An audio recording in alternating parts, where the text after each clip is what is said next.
성도 여러분 안녕하십니까? 오늘도 행복하고 아름다운 안식일 되시기를 간절히 바랍니다. 오늘 저는 다니엘서에 나와 있는 기별을 가지고 선택이라는 제목으로 함께 은혜를 나누도록 하겠습니다. 아버지가 두 아이를 데리고 주말 여행을 떠났습니다. 계곡에 이른 아버지는 두 아이에게 텐트를 칠 만한 자리를 찾아보라고 말을 했습니다. 큰아이가 바위 근처로 달려가면서 말을 했습니다. 아버지, 여기가 좋아요. 그러자 작은아이가 이렇게 대꾸했습니다. 아니에요. 거기는 경사가 져서 좋지 않아요. 그리고는 작은아이가 소나무 밑을 가리키면서 말을 했습니다. 아버지, 여기가 좋아요. 그러자 이번에는 큰아이가 고개를 저으며 말을 했습니다. 아니에요. 거기는 송충이가 있어서 좋지 않아요. 더 나은 곳을 찾기 위해 두 아이는 더 높은 곳으로 올라갔습니다. 큰아이가 물가를 가리키며 이렇게 말을 했습니다. 아버지, 여기가 어떨까요? 그러자 작은아이가 이렇게 말을 했습니다. 아까 그 바위 근처만 못한 걸 같은데? 그들은 다시 맨 처음 자리로 돌아왔습니다. 그러나 바위 위도 소나무 밑도 벌써 다른 사람들이 다 차지해 버렸습니다. 그러자 이번에는 아버지가 말을 했습니다. 똑똑히 들어두어라. 더 나은 것은 더 나은 마음만이 선택할 수 있다. 아이들이 물었습니다. 더 나은 마음이란 어떤 마음인가요? 그때 아버지가 이런 대답을 합니다. 장점을 크게 보고 단점을 감싸 안으면서 선택하는 것이란다. 흔히 결정장애라는 말을 합니다. 선택을 하지 못해서 고민을 하고 생각하고 다시 고민하고 생각하다. 결국은 자신의 의지가 아닌 누군가의 의지로 혹은 결국은 결정을 하지 못하는 경우를 일컫는 말입니다. 하지만 이런 결정장애로 인한 결과는 대부분 요행이라는 아주 소수의 결과 이외에는 안 좋은 결과들을 줍니다. 그래서 누군가 이런 말을 하지요. 인간은 끊임없이 선택해 나가는 존재다라고 말입니다. 우리는 눈을 뜨는 순간부터 무언가를 선택하며 살아가야 합니다. 그리고 생이 마감되는 순간까지 선택합니다. 밥상 위에 놓인 몇 가지 안 되는 반찬을 보면서도 순간적으로 무엇을 먹을까 선택해야 하고 오늘 무슨 넥타이를 맬까, 무슨 옷을 입을까를 고민해야 하고 멀리 깜빡이는 횡단보도의 보행 신호를 보며 뛸까 말까를 선택해야 하고 직장의 상사에게 무슨 말을 할까, 아랫사람에게 어떤 단어로 위험을 보일까도 선택을 해야 합니다. 그 선택은 마지막 순간까지 우리를 고민하게 만드는데 어느 장소에 묻힐까까지 고민을 하게 합니다. 이런 고민은 단순히 우리 삶의 크고 작은 일들뿐만이 아니라 영원한 삶에 관해서도 선택을 하게 만듭니다. 우리 교회 찬미가 561장에 나오는 가사가 있습니다. 어느 민족 누구게나 결단할 때 있나니 참과 거짓 싸울 때에 어느 편에 설 건가. 주가 주신 새 목표가 우리 앞에 보이니 빛과 어둠 사이에서 선택하며 살리라.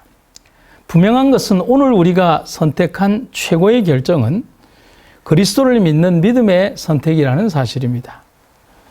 비록 내 인생에 잘못된 일과 어려움이 나와 함께 했다고 할지라도 그분과 함께 지금 내 시간이 유지되고 있다면 우리는 최고의 선택만은 잃어버리지 않았음을 기억하시기를 간절히 바랍니다.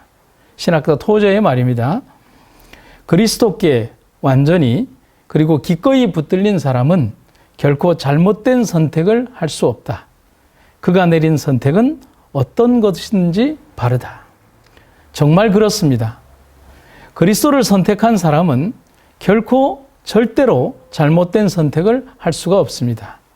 때로는 욥처럼 이해할 수 없는 고통과 아픔을 당한다 할지라도 최종적인 욥의 결과처럼 분명한 하나님의 계획하신 위대한 결과가 우리를 위하여 준비되어 있을 것임을 우리는 알고 믿어야 합니다. 첫 번째, 우리가 하는 선택은 올바른 선택이 되어야 합니다. 유다 사람 사드락과 메삭과 아벳느고는 왕이 세워 바벨론도를 다스리게 하신 자연을 왕이여 이 사람들이 왕을 높이지 아니하며 왕의 신들을 섬기지 아니하며 왕이 세우신 금신상에게 절하지 아니하나이다.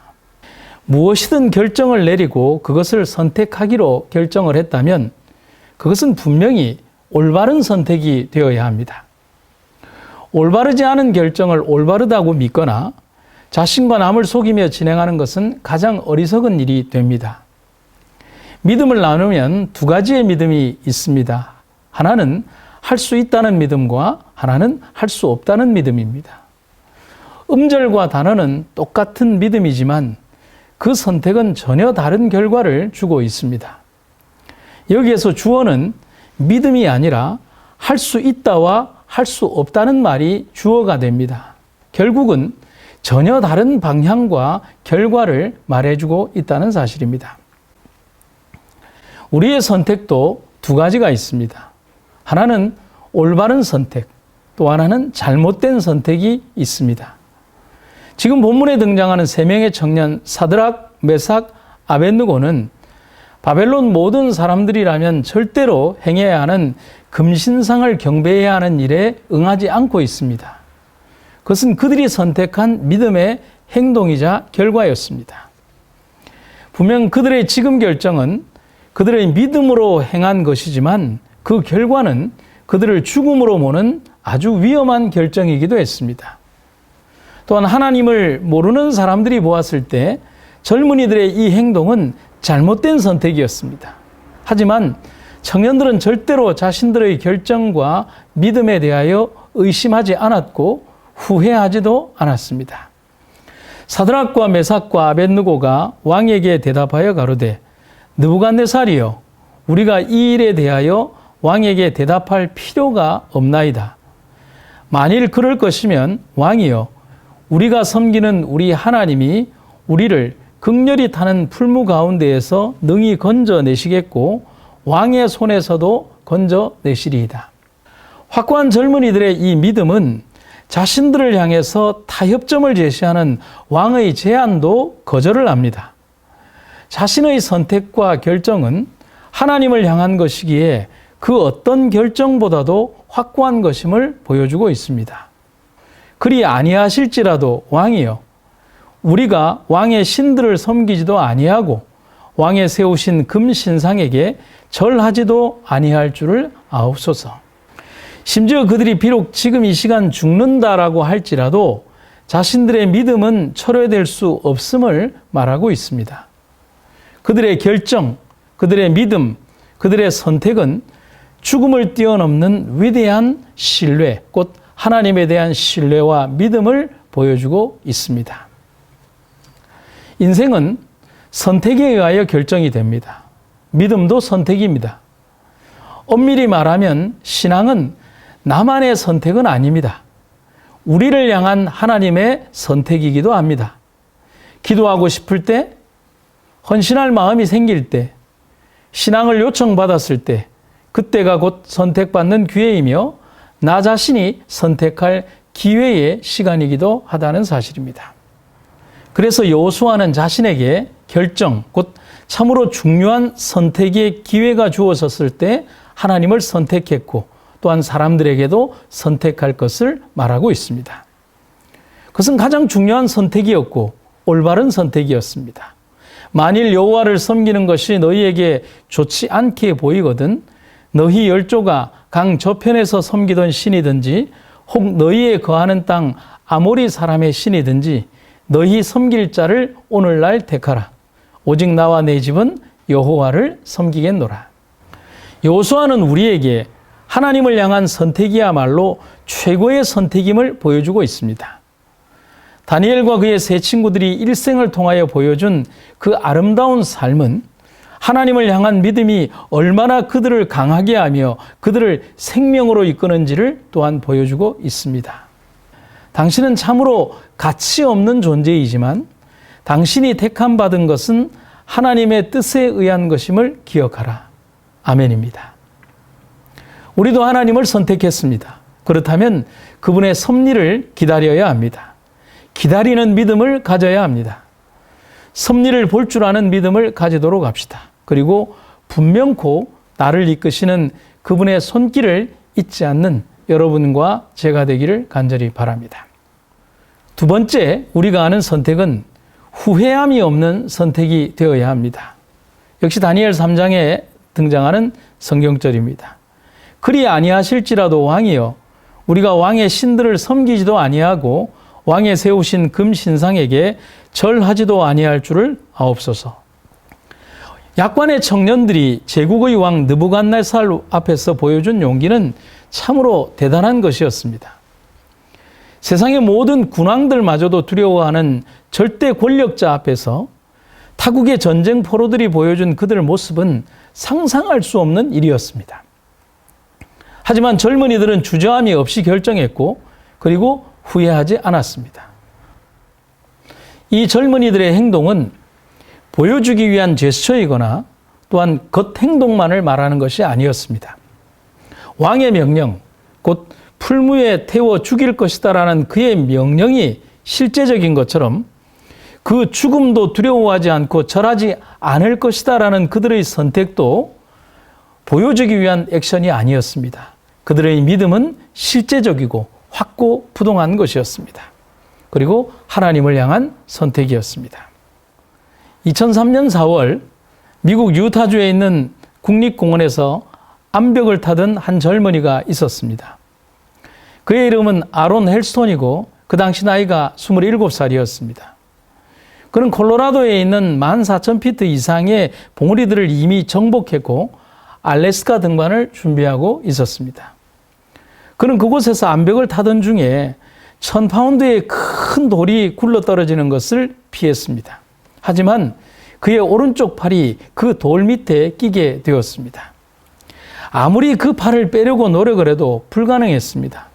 그리고 고통과 절망 속에서 5일이 지나갔습니다. 물도 음식도 바닥이 나고 말았습니다. 그는 마지막 선택을 해야만 했습니다. 그것은 자신의 오른쪽 팔을 스스로 절단하는 일이었습니다. 불 속에서 팔이 타는 것과 같은 통증을 견디면서 그는 호주머니에 있는 포켓용 나이프로 오른쪽 팔의 살점들을 조금씩 스스로 잘라내게 되었습니다. 하얀 뼈가 드러날 때까지는 그는 고통스러운 작업을 계속하게 되었습니다. 그는 자신의 오른쪽 팔을 잘라낸 후에 로프를 타고 다시 60피트 밑으로 내려갔습니다. 자신의 오른쪽 팔을 지혈하고 나서 다시 5마일을 걸어갔습니다. 그리고 두 사람의 등산객을 만나 도움을 받은 후에 그는 구조헬기를 타고 병원으로 후송될 수 있었습니다. 구조헬기 조종사는 그의 모습을 보면서 이렇게 얘기를 했습니다. 만약 렐스톤 씨가 자기 팔을 절단하기로 결심하지 않았다면 그는 절대로 구조될 수도 없었고 생존할 수도 없었을 것입니다. 사람들은 누구나 세상을 살아가면서 너무도 중요한 선택의 분기점 앞에 설 때가 있습니다. 그것은 죽느냐 아니면 사느냐와 같은 심각한 상황이 될 수도 있을 것입니다. 그리고 우리 역시 살기 위해서 삶을 선택하기 위해서 큰 고통을 이겨내야 할 때가 분명히 있습니다. 이 어려움을 극복했던 아론 렐스톤은 이렇게 말합니다. 나는 그곳에 가만히 누워 죽는 것을 기다리기보다 어떻게든 살아남는 것을 선택했다. 그리고 그 선택에 따라 행동했을 뿐이다. 예전에 있었던 광고의 문구에서 뭔가를 배웁니다. 모든 사람들이 예라고 할 때 아니오라고 말할 수 있는 사람, 모든 사람들이 아니오라고 할 때 예라고 말할 수 있는 사람. 물론 보기에 따라서 다를 수도 있겠지만 적어도 긍정적인 의미에서 그들은 자신의 결정과 선택에 대한 소신을 지키는 사람들이라고 할 수가 있겠습니다. 사드락과 메삭과 아벳느고의 선택이 결국은 그들을 7배나 더 뜨거워진 풀무로 가게 만들었습니다. 이야기는 이것으로 마무리가 되어야 합니다. 왜냐하면 왕의 명령을 어긴 죄수들이 왕명에 의해 사형을 당한다면 이야기는 그들의 죽음으로 끝을 내면 됩니다. 하지만 성경의 이야기는 이렇게 끝나지 않습니다. 성경의 이야기에서 우리가 공통적으로 꼭 볼 수 있는 것은 반전과 역전의 이야기입니다. 다니엘의 세 친구들이 풀무불에 던져진 사건은 그들이 선택한 결정에 대한 당연한 결과였습니다. 하지만 하나님은 하나님을 선택한 백성들에 대하여 분명한 계획을 가지고 계십니다. 풀뭇가지가 인간이 생각할 수 있는 최후의 장소라면 이글이글 타는 풀무불 구덩이 속은 하나님만이 생각할 수 있는 장소인 것입니다. 다니엘 3장 25절에 있는 말씀을 보시겠습니다. 내가 보니 결박되지 아니한 네 사람이 불 가운데로 다니는데 상하지도 아니하였고 그 넷째의 모양은 신들의 아들과 같도다 하고, 함께 하시는 하나님, 자신을 믿음으로 선택한 백성들에 대한 믿음을 저버리지 않으시는 하나님, 그리고 끝까지 함께 하시는 하나님, 그 하나님이 우리의 하나님이십니다.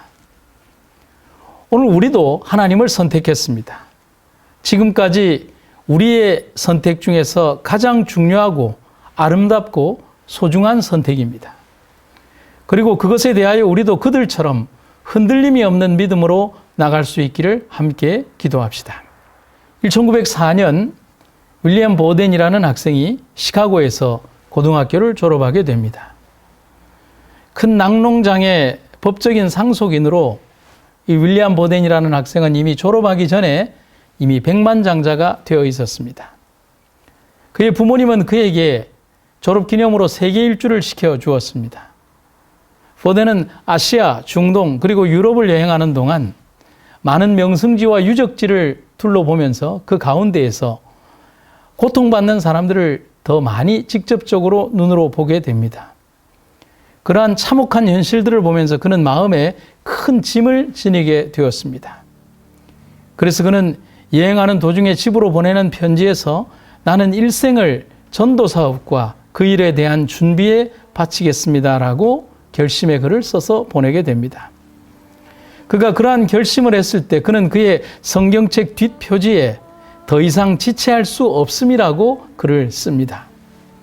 그리고 그는 프린스턴 신학교에서 공부를 마치고 중국에 있는 회교도들에게 전도하기 위해 항해하던 중 선교 준비를 하려고 우선 이집트에 들르게 됩니다.